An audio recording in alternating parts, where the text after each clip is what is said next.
Good morning everyone, welcome back to the channel to a new blog. তোমরা কেমন আছো সবাই জানিও। অনেকদিন পর আবার তোমাদের সাথে কথা হচ্ছে, বিকজ পুরী থেকে আসার পর যেমনি লাস্ট ব্লগেও তোমাদেরকে বলেছিলেন সবাই মা জ্বর এসছে, মানে বিতানের জ্বর ছিল, সবারই জ্বর ছিল মোটামুটি সবার ঘরে, বাকি অনু আমি আমরা সবাই মোটামুটি অসুস্থ ছিলাম। তো সেই কারণে আর ব্লগ করার মতো এনার্জি বা মানে আমাদের সেরকম ছিল না, আর আমাদের প্রত্যেকেই মোটামুটি বিছানাতেই ছিলাম, এই কদিন কাটিয়েছি।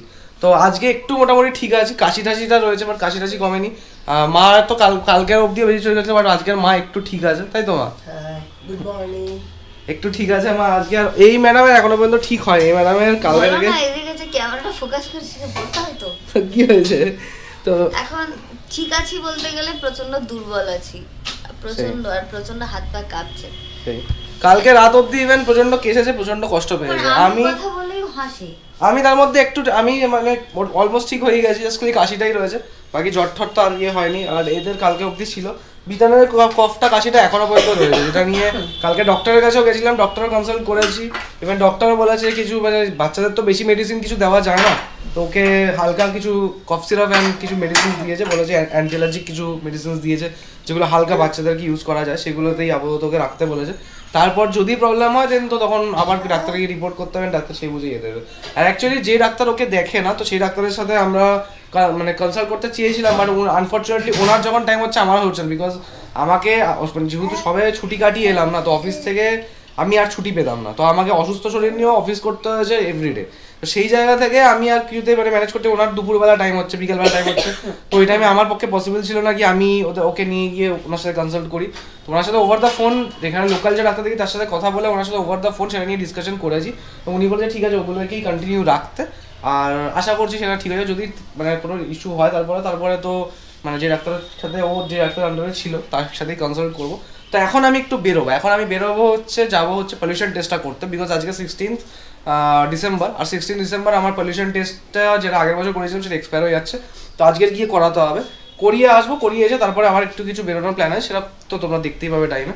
অলরেডি 12:15 বাজতে যায়, আর এখন বেরোচ্ছি হচ্ছে যেমনি বললাম কি পলিউশন টেস্টটা করার জন্য। আর পলিউশন টেস্টটা আজকে করানো মানে মোস্ট ইম্পর্টেন্ট, এইটা হয়ে গেলে তারপরেই বাকি সব জায়গায় যাওয়া। অ্যাকচুয়ালি আজকে যাওয়ার বলতে কোনো কাজে নয়, যেটা আছে একটা হচ্ছে যাওয়ার একটা হচ্ছে মামা বাড়িতে, বিকজ কি মামাকে একটু দেখতে যাবো, বিকজ কালকে মামার শরীরটা একটু খারাপ ছিল সেই কারণে। আর তার সেকেন্ড যেটা হচ্ছে সেটা হচ্ছে একটু ঘুরতে যাওয়া, বিকজ এই লাস্ট একটা সপ্তাহ ধরে বিছনায় কাটিয়ে না সবারই আর কি একটা মেনে বলে না একটা মেন্টাল প্রেশার চলে আসে যখন মানে সব অসুস্থ থাকে কেউ, তো সেখানে আজকে একটুখানি বাইরে একটুখানি মানে ঘুরতে যাবো। আর যেহেতু আজকে মোটামুটি সবাই ঠিক আছে, তো আর ঘরে আজকে রান্না করতে কারোর ইচ্ছা করছে না, তাই বললাম ঠিক আছে একটু কোথাও বাইরে কিছু খেয়ে নেবো। আর শনিবার তো লেটস সি এখন কি খাওয়া যায়। এখান থেকে যাবো হচ্ছে পাটুলিতে যে পেট্রোল পাম্পটা আছে ওইখানে, আগের বার ওইখান থেকেই পলিউশন টেস্টটা করিয়েছিলাম, আর আমার নিয়ারও ওইখানেই পলিউশন টেস্ট হয়। অ্যাকচুয়ালি নাকতলা যে পেট্রোল পাম্পটা আছে এখান থেকে আমি পেট্রোল বেশিরভাগ টাইম রিফিল করাই, ওইখানে এখন আগে হতো বাট এখন আর হয় না, তো সেই কারণে ওখান থেকে এখন পসিবল না করা। আর যেটা এখন করতে হবে সেটা হচ্ছে ইয়ে থেকে মানে এই পাটুলির যে পেট্রোল পাম্প সেখান থেকে। তো উই আর অলমোস্ট দেয়ার, আমরা অলমোস্ট পৌঁছে গেছি হচ্ছে পেট্রোল পাম্পের এখানে, যেমনি তোমরা দেখতে পাচ্ছ এইখানেই হচ্ছে করে হচ্ছে যেটা পলিউশন টেস্ট আছে সেটা। তো ভেতরে গিয়ে আমি আমার গাড়ির নাম্বারটা লিখিয়ে দিয়ে এলাম। অ্যাকচুয়ালি এখানে আজকে অনেকটা রাশ আছে, অ্যাকচুয়ালি অনেকটা টাইম হয়ে গেছে না, সকাল 10টা থেকে খোলে, আর আমি ভেবেছিলাম 10টার সময় আসবো, বাট যেহেতু ঘরে কথা বলছিলাম একটু কথা বলতে যেহেতু আজকে মোটামুটি সবাই বললাম না একটু সুস্থ আছি বলে একটু নিজেদের মধ্যে কথা বলছিলাম, সেই করতে একটুখানি লেট হয়ে গেল। আর এখন বললো গাড়ির নাম্বারটা লিখিয়ে দিয়ে এসেছি, বললো আপনি একটু এখানে বাইরের সাইডে ওয়েট করুন, বিকজ এটা যেহেতু পেট্রোল পাম্প এখানে গাড়ির ভিড় লেগে যাবে একদম পুরো, সেই কারণে এই সাইডটাতে দাঁড়িয়ে আছি। এখানে আমার গাড়ির নাম্বার ধরে বাইরে আমি ওখানে গিয়ে দাঁড়াবো, যখন আমাকে বলবে যখন আমাকে ডাকবে তখন আমি গাড়িটা নিয়ে ভেতরে যাবো, কারণ অযথা জ্যাম বাড়িয়ে লাভও নেই অ্যাকচুয়ালি, আর এখানে এমনিতে বাইকের ভিড় প্রচুর আছে। তো ফাইনালি আমার টার্ন এলো, মোটামুটি 12-13টা গাড়ির পর আমার টার্ন এলো, মাঝখানে দুটো বাজছিল বলে তো বাঁচোয়া একটু কম টাইম লাগলো। সো এখন আমি নিয়ে ঢোকাচ্ছি, আমার আগে একটা গাড়ি হচ্ছে, ওইটা হয়ে গেল দেন আমার গাড়িটা টেস্টটা হবে। পলিউশনের ব্যাপারটা হলো না, বিকজ কি ওরা চেক করে বলছে কি সাইলেন্সার পাইপটা ফেটে গেছে। আমি বুঝতে পারছি না কি করে, বিকজ লাস্ট কয়েকদিন আগেই আমি সার্ভিসিং করিয়ে আনলাম গাড়ি, but I don't know maybe এত লং ট্রিপ মেরেছি তো সেই কারণে মেবি হবে। আমি গিয়ে যে আমার সার্ভিস ছিল তাকে একবার ফোন করে নিয়ে যাবো আজকেই সার্ভিস সেন্টারে, কালকে করা, because today is the last day pollution টেস্টের, so we can't help it. চলো দেখা আগে ঘরে যাই, দেন তারপরে ইয়ে করি মানে কল করি ওনাকে। গাড়ি গ্যারেজ করলাম, এখন ঘরে যাচ্ছি, ঘরে গিয়ে ফ্রেশ হয়ে চান করে একবারে বেরিয়ে যাবো। আমি 1 ঘন্টা সময় চেয়েছি, তো 1 ঘন্টার মধ্যে আমি বলেছি আমি ঢুকবো সার্ভিস সেন্টারে। অ্যাকচুয়ালি ফোন করেছিলাম আমি যে আমার সার্ভিস অ্যাডভাইজার তাকে, তো উনি বললেন যে সাইলেন্সার পাইপ আগেরবার যখন চেক তো করা হয়েছিল, বাট সেই টাইমে এগুলো বোঝা যায় না উনিভাবে বাইরে থেকে খুব ভালো করে চেক না করলে। ওভারঅল থরলি চেক আপ একটা হয়েছিল, তখনও পর্যন্ত ঠিক ছিল। তো মেবি যেহেতু আমরা রোড ট্রিপ থেকে এসেছি না, তো কোনোভাবে বলছে ছোটোখাটো পাথরের ধাক্কালে অনেক সময় ক্র্যাক হয়, তো সেই কারণে মেবি কোনো ক্র্যাক হয়ে থাকতে পারে। সো এটা বলছে যতক্ষণ পর্যন্ত চেক নাও ততক্ষণ পর্যন্ত কিছু বলা পসিবল না, তো একটু নিয়ে যাই আজকের মধ্যেই আমাকে করাতে হবে, বিকজ আজকেরই পলিউশন টেস্টের লাস্ট ডেট। কারণ আজকেই ঠিক করিয়ে চেষ্টা করবো কি আজকেরই যাতে টেস্টটা করিয়ে নেওয়া যায়, যদি না হয় দেন কালকে সকালবেলা। সো আমরা সবাই রেডি হয়ে গেছি আর এখন আমরা বেরোচ্ছি। ও গাড়ি আনতে গেছে, বাড়ির সামনে গাড়িটা আনবে, এনে তারপর একেবারে বেরোবো, কারণ একে নিয়ে হাঁটা পসিবল নয়, এই জন্য ও গাড়িটা সামনে নিয়ে আসে। আর যেহেতু ঠান্ডা পড়েছে এখন, তো এতটাই হেঁটে ওকে আর নিয়ে যাবো না। আমরা এখন বেরিয়ে গেলাম আর এখান থেকে দেখাচ্ছে 28 মিনিট লাগবে। প্রায় মোটামুটি রাস্তা আজকে ফাঁকাই আছে, যেহেতু আজকে স্যাটারডে। আর আমার গলার অবস্থা খুব খারাপ, তাই এটা পড়তে হলো গলার মধ্যে। সো আমরা এখন ওয়ার্কশপে ঢুকছি, দেখতেই পাচ্ছ ঢুকছি।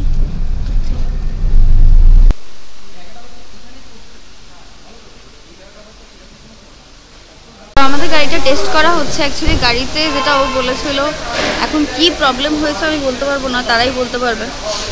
আর মানে এতটাই প্রবলেম হচ্ছে, ওর গাড়ি চালাতেও প্রবলেম হচ্ছে, গাড়িটা মানে ঠিকঠাকভাবে হ্যান্ডেল করতেও ওর প্রবলেম হচ্ছে। আমরা এখন ওয়ার্কশপ থেকে বেরিয়ে গেলাম আর এখান থেকে আমরা যেহেতু এখন বাজে 5টা, তো আমরা এখন অবধি কিছুই খেতে পারিনি, কারণ এখানে যেহেতু অনেকটাই গাড়ির রাশ ছিল।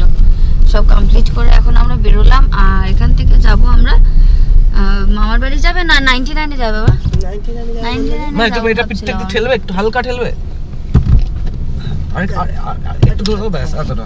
ঠিক আছে, ঠিক। সো আর এখানে আমি যেইটুকুনি ছোট্ট কিছু ক্যাপচার করতে পেরেছি, পুরোটা ক্যাপচার করতে পারিনি আনফরচুনেটলি। যিনি এখানকার ওনার আছেন, তারা আজকে এসেছিলেন, তো ওনারা এসে আমাকে উনি বলছেন, মানে প্রথম কথা হচ্ছে এখানকার যে স্টাফ আছে তারা আমাকে রীতিমতি মানে কি বলবো, আমাকে চার্জ করছে যে আপনি কি করছেন, এটা কেন করছেন।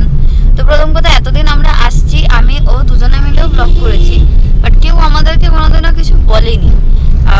আই থিঙ্ক চার্জ করাটা সামথিং একটা ডিফারেন্ট। আর কেউ আপনাকে যদি কেউ ওয়ান ওয়ার্ডে জানিয়ে দেয় যে না এখানে ব্লগিং করবেন, এখানে ভিডিও করা অ্যালাউ নেই, ব্লগিং বলুন ভিডিও করা অ্যালাউ নেই, সেটা বলে দিতে পারতো, ভালো লাগতো জিনিসটা শুনতে। বাট উনি যেভাবে আমার সঙ্গে কথা বলেছেন অ্যাজ আ হিউম্যান বিং বা অ্যাজ আ ওমেন, আমি এভাবে ওনার রাইট নয় কথা বলার। তো যে আমি জিনিসটা নিয়ে কোনো আর্গিউ করিনি, জিনিসটা নিয়ে আমি আর্গিউ করতে চাই না। ফাইনালি তোমার কাছে অ্যাপোলজি চেয়েছে, হ্যাঁ, যিনি ওনার আছেন তিনি অ্যাপোলজি চেয়েছেন, বাট জিনিসটা মানে কি বলবো, হ্যাঁ সেই জিনিসটা বলছি না, বাট ওনার মানে উনি যে ওনার আছেন তিনি অ্যাপোলজি চাইলেন, খুব ভালো লাগলো জিনিসটা দেখে। বাট মানে যে স্টাফ আছে তার এতটাই রুড বিহেভিয়ার যে একটা কাস্টমার এসেছে তার সঙ্গে কিভাবে কথা বলতে সেটাও সে জানে না। আমাদের প্ল্যানে একটু চেঞ্জ এসেছে। আমাদের প্ল্যানে চেঞ্জটা কি হয়েছে, যেহেতু এখন বাজে 5:30, তো সেই জন্য আমরা আগে মামাকে দেখতে যাব, দেখে তারপর রাত্রিবেলা ফেরার সময় আমরা 99-এ ঘুরে আসবো। কারণ এখন 99-এ যদি যাই তাহলে দেরি হয়ে যাবে, আমাদের মাঝখানে আরও টুকটাক কিছু কাজ আছে, সেগুলো কমপ্লিট করতে হবে। দাদার বাড়ির সামনে আসলাম, ভাবলাম যে একটু মিয়ামোর থেকে কিছু কেক বা প্যাটিস সেগুলো কিছু খেয়ে নিই, কারণ সন্ধ্যা হয়ে গেছে। আজকে যদি এখন অন্য কিছু খেতে যাই তাহলে পেট ভরে যাবে, আবার রাতে খাওয়া যাবে না। তো আমাদের যা যা নেওয়ার ছিল খাবার দাবারগুলো নিয়েছি, এতটাই ভিড় আমি ক্যাপচার করতে পারিনি।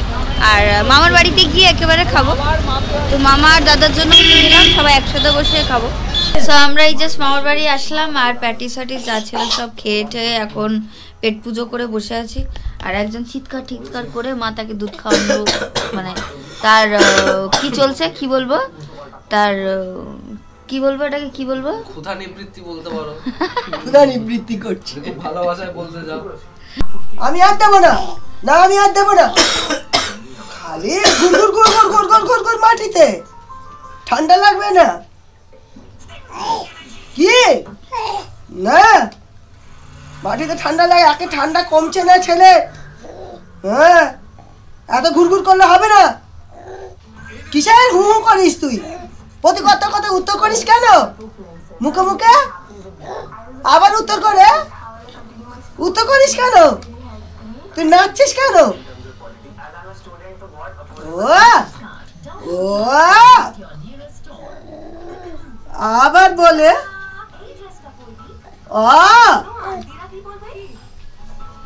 এগুলো হচ্ছে কি বলতো, এইগুলো নাচাটা হচ্ছে তোকে মনটা অন্যরকম ডাইভার্ট করে দেবে।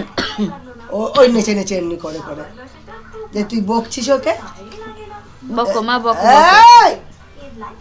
বকছি তো আমি, আবার মুখে মুখে কথা বলে কি হলো? ও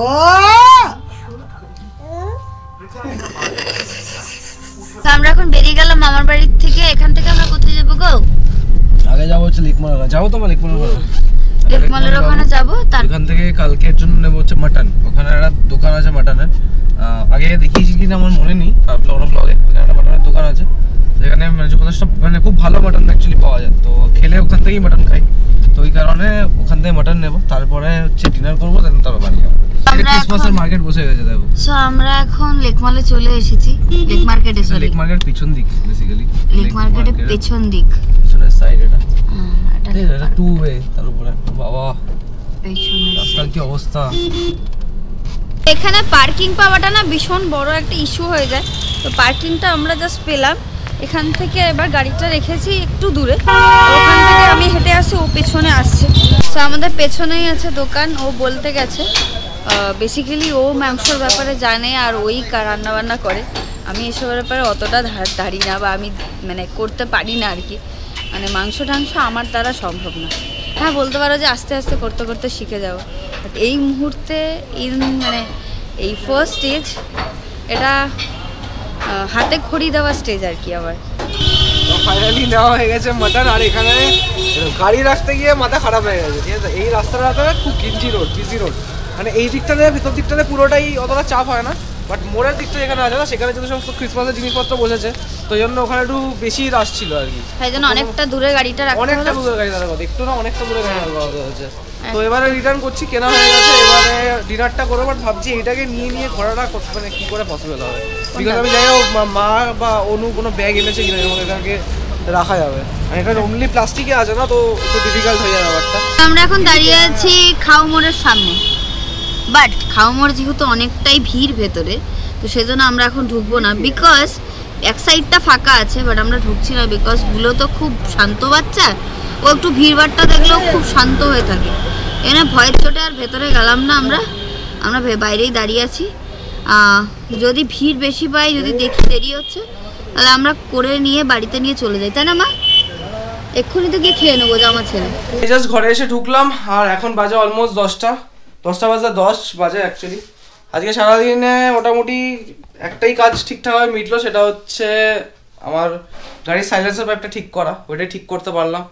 বাকি তো আর কোনো কিছুই সেভাবে যেটা দরকার ছিল মেনলি সেটা হলো না। ঘোরাও তো যেটা ভেবেছিলাম সেরকমভাবে হলো না। হ্যাঁ, মামাকে দেখে আসা ছিল, সেটাও হয়ে গেছে যদিও। তো এখন ডিনারে বসে যাবো, বিকজ নিয়ে এসেছি খাবারে, নিয়ে এসেছি পাস্তা, কারণ যেহেতু আজকে স্যাটারডে, তো আমিষ তো কিছু চলবে না। আর ইভেন দুপুরবেলা লাঞ্চেও কিছু করতে পারিনি, বিকেলবেলায় মিয়ামারে ছাড়া। তো এখন ওই জন্য একটুখানি নিয়ে এলাম পাস্তা খাবো, খেয়ে নিই, তারপরে চেঞ্জ করবো একবারে, বিকজ ঠান্ডা হয়ে গেলে পুরো জমে ক্ষীর হয়ে যাবে। চেঞ্জ করেই নিলাম। আর ততক্ষণে মাও দিয়ে দিয়েছে খাবার। এই হচ্ছে পাস্তা, যেটা দেখে বুঝতেই পারছো এখন অলরেডি অনেকটা জমতে শুরু করে দিয়েছে, আর একটুখানি রাখলে জমে যেত। আর ওদিকে এটাতে রয়েছে হচ্ছে আমার ড্রাই চিলি পনির। এটা বেশ ভালো এদের, মানে আমি এর আগে খাওয়া মোড়ের থেকে এটা খেয়েছিলাম, বেশ ভালো খেতে। তো খিদে পাচ্ছিল খুব, দুপুর থেকে কিছু খাইনি না, তো খিদে পাচ্ছিল, ওই জন্য ভাবলাম যে না আমি এটা নিয়ে এটা খাবো। এটা খুব ভালো খেতে, তুই জানিস তো। আমি ওকে বললাম ঠিক আছে, যে টলিপাড়ায় চলে যাও, অডিশন দাও, এরপরে যে অ্যাবনর্মালের রোলটা যে সিরিয়ালে থাকবে তোমাকেই দেবে শিওর শট। এটাই হচ্ছে ব্যাপার। তুই জানিস তো শিমন, এটা খুব ভালো খেতে। প্লিজ ইগনোর দিস পাগল। আর এটাকে দেখো, এটা বসে বসে পাস্তা খাচ্ছে, পাস্তার গ্রেভি খাচ্ছে, মানে যা কিছু বাদ দেয় না, সব খাবে। যা খাবো তার একটা পোর্শন ওকে খাওয়াতেই হবে, নাইলে কাঁদতে থাকবে। মানে কিছু বলার নেই। আর ফাইনালি সময় হয়ে গেল 11টা, আর আমাদের ডিনার সমস্ত কিছু কমপ্লিট হয়ে গেছে। আর খাওয়ার পরে লাস্টে একটা খাজা খেলাম, মানে যেটাতে মনে হলো টোটাল একদম খাওয়াটা কমপ্লিট হয়ে গেল। আর পেট সত্যি বলছি, মানে সারাদিনের যতটা ক্লান্তি ছিল সমস্তটা খেয়ে অর্ধেকটা দূর হয়ে গেল, বাকি অর্ধেকটা ঘুমালে দূর হয়ে যাবে। এখন করতে বসবো এডিটিংটা করে নেবো। এডিটিংটা করে তারপরে ঘুমিয়ে যাবো। কাল সকালবেলা অনেকগুলো কাজ আছে, বাজার করতে যেতে হবে। মাটনটা নিয়ে এলাম, মাটনটা মা বলছে আমাকে বানাতে, সো তার জন্য একটুখানি R&D করতে হবে, বিকজ অনেক দিন বানাইনি। তো মাথা থেকে আউট হয়ে গেছে, তো সেটার জন্য একটু দেখে নিতে হবে। আমার ডায়েরি আছে অ্যাকচুয়ালি, ডায়েরিতে সমস্ত কিছু লিখে রাখি, নোট ডাউন করে রাখি, তো লেটস জাস্ট একবার খালি গো থ্রু করবো and then I will make it out. আর তাছাড়া যেটা আছে সেটা হচ্ছে আমার মানে পলিউশন টেস্টটা কালকে করানোটা একদম ভেরি ভেরি ভেরি ইম্পর্টেন্ট জিনিস, সবচেয়ে বেশি ইম্পর্টেন্ট ওইটাই কালকের দিনের মধ্যে। তো সেই কারণে সবার ফার্স্টে ওইটা করে আসবো, তারপর এসে রান্নাবান্না আমি করতে পারবো। সো 10টার মধ্যে আমি ওখানে পৌঁছে যেতে চাই, যাতে ফার্স্টে একদম করিয়ে নিয়ে একদম ফাঁকার মধ্যে চলে আসতে পারি, নাহলে ওয়েট করতে হয় প্রচণ্ড। আজকের ব্লগটা এখানেই শেষ করছি, কালকে দেখা হচ্ছে নতুন ব্লগ নিয়ে। গুড নাইট, সবাই খুব ভালো থাকো, bye bye. My heart rages around like an ocean.